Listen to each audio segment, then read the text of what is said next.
Meie oleme tulnud nüüd Arukülla, et uurida, mis loomad need hundkoerad on ning seda seletab meile ühe sellise toreda kutsuomanik Jaanus. Jaanus, ütle mulle, mis teeb hundkoerast hundkoera?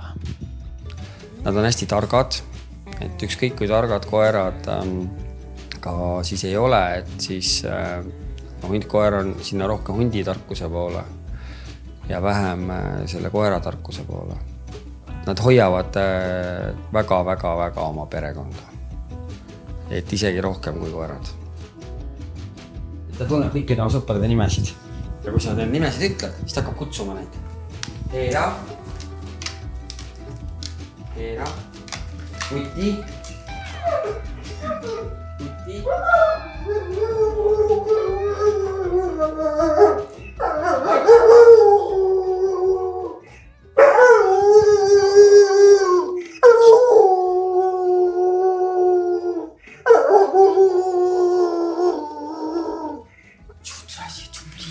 Kuidas tuli nagu selline mõte, et just Tšehhoslovakkia hundkoer? Täiesti juhuslikult elasin siis, kui ma elasin Tallinnas, siis Tallinnas oli sellel hetkel üks ja Eesti ainus hundkoerte kasvataja. Ja siis me läbisime konkurssi, et seal oli terve rida siis tingimusi, mis tuli täita ja need käisid kontrollimas ise koha peal, kas need tingimused on olemas ja nii-öelda eksamineerisid ka siis tulevasi hundkoera omanikke.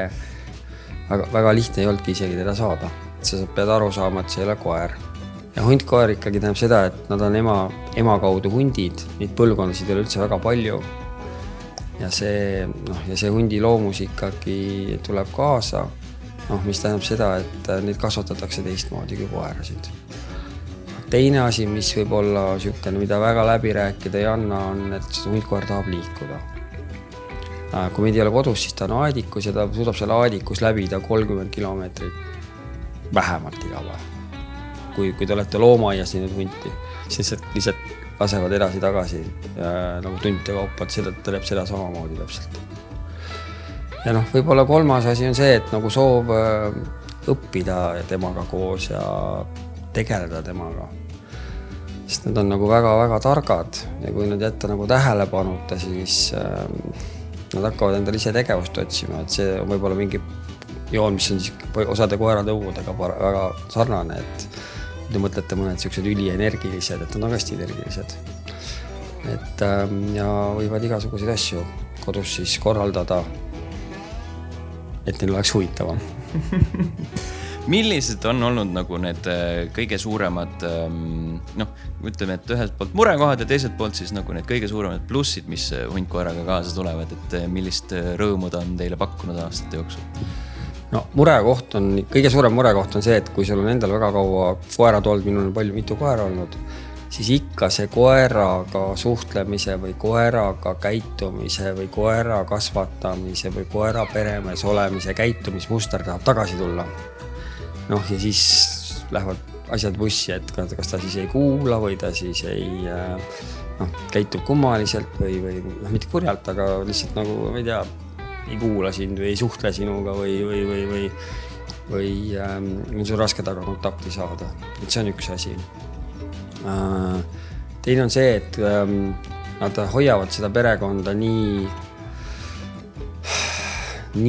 väga, et kui sa koera jätad koju, siis koer istub tihti kodus ilusti õhtuni, kui sa tuled töölt koju, et tema ei istu, et üritab läbi raamide tulla või läbi seina või ta on ühel juhul ka terve nagu välisukse täiesti pilbasteks võtnud rahulikult 4 tunniga, et saada välja ja olla koos oma perega.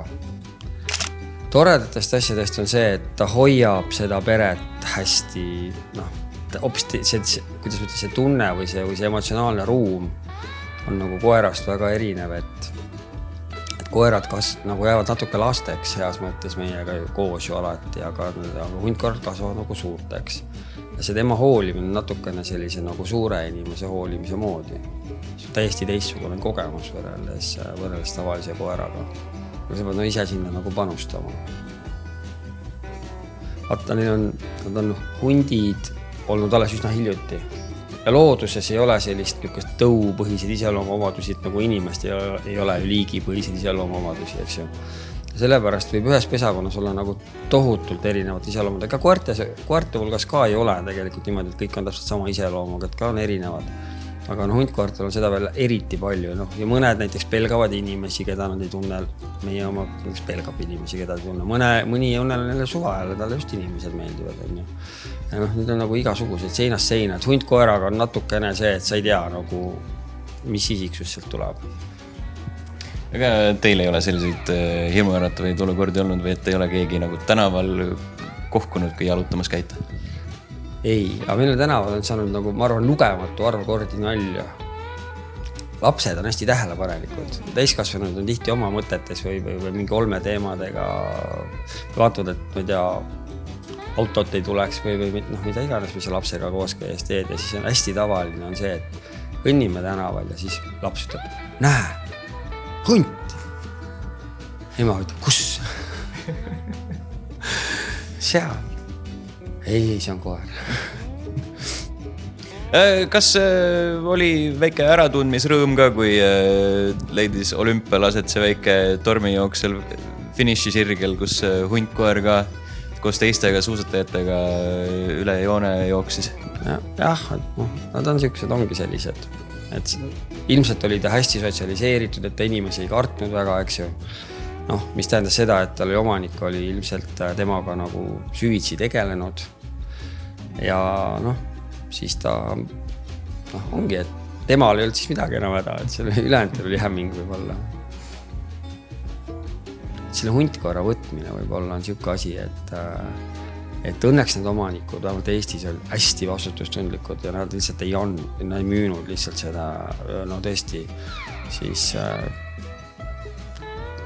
34 juhul 40, eks ju, et tegelikult ikkagi enamusel juhtudel nad ei olnud nõus müüma, sest et see ükskõik, mis sa räägid, inimesed ei usu ja meie olime kõik ettevalmistused teinud ja kõik nii-öelda nagu valmis pannud ja me emotsionaalselt, mentaalselt lugenud raamatuid, kõik asju teinud ja ikka ei olnud see nagu, oli see ikkagi midagi täiesti teistsugust. Et aga tead, mingi ajaga ikkagi harjub, ikkagi õpid nagu olema temaga ja siis nagu praegu on ta siin, kui ei teaks, siis väga aru ei saaks midagi, eks ju. Aga ta on hästi perekeskne loom, et hundid metsas ka ikkagi on perekondadena tegelikult, mitte nagu karjadena, et isa, ema, esimese aasta pojad, teise aasta pojad. Võib-olla liitub keegi selle perekonnaga, eks ju, see on ikkagi nagu mingi perekondlik moodustis. Ja selles mõttes tal ei ole nagu raske olla meiega koos. Aga tore on see, et vahepeal on mingi täiesti suvaline asi, tema jaoks väga huvitav ja siis ta nagu teeb ettepanekut seda mingit mängu veel mängida. Ja paljud hundkoerad saavad koertega näiteks väga hästi läbi. Ja osadel, ma tean, vähemalt 3 või 4 hundkoera, kellel on oma koer.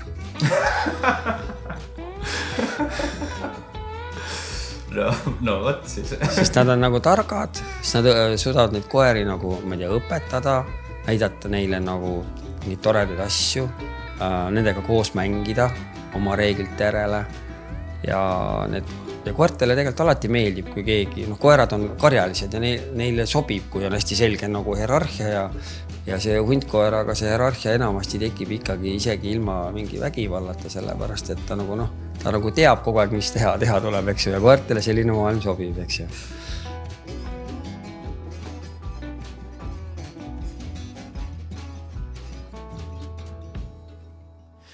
Lõppu muidugi kõige olulisem intervjuu päevakangelase endaga. Mis tunne on olla kuulus?